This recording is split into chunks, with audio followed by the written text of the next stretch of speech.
ছোটবেলায় গাছের পাতা ডাঁটা খেতে পছন্দ না করলেও এখন যত বয়স হচ্ছে তত এই সব খাবারের প্রতি ঝোঁক বেশি বাড়ছে। বাজারে এখন গরমের সবজি ভালো মতো উঠে গেছে, তার মধ্যে কাটোয়ার ডাঁটাও একটা। কাটোয়ার ডাঁটার এই নিরামিষ পদটি এত সুন্দর খেতে হয়, যা দুমুঠো ভাত বেশি খাওয়া হয়ে যায়। আমি জানি আমার মতো অনেকেই আছেন যারা এই ধরনের খাবার খেতে খুব পছন্দ করেন। প্রথমে পাঁচ মেশানো সবজি আর ডাঁটা কেটে ধুয়ে নেব। তারপর কড়াইতে তেল দিয়ে বড়ি ভেজে নেব। এক এক করে সবজিও ভেজে নেব। তারপর কড়াইতে নুন হলুদ দিয়ে নেড়ে চেড়ে ঢাকা দিয়ে সেদ্ধ হতে দেব। সেদ্ধ হয়ে আসলে আদা বাটা জিরে বাটা আর চেরা কাঁচা লঙ্কা সামান্য জল দিয়ে নেড়ে চেড়ে কাঁচা ছোলা দিয়ে দেব।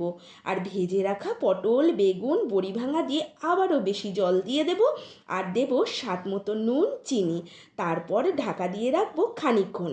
ঢাকা খুলে সবজি যখন সব সেদ্ধ হয়ে যাবে, তখন কড়াই থেকে সবজি ঢেলে নেব। আবারও আরেকটু কড়াইতে তেল দিয়ে শুকনো লঙ্কা তেজপাতা পাঁচফোড়ন দিয়ে দেব। যখন ফোড়নের গন্ধটা বেরোবে, তখন দিয়ে দেব সিদ্ধ করা সবজি। ব্যাস, তৈরি করে নিলাম ছোলা বড়ি ভাঙা দিয়ে কাটোয়ার ডাঁটার নিরামিষ পদ। তবে আজ আসি, আবার দেখা হবে। নমস্কার।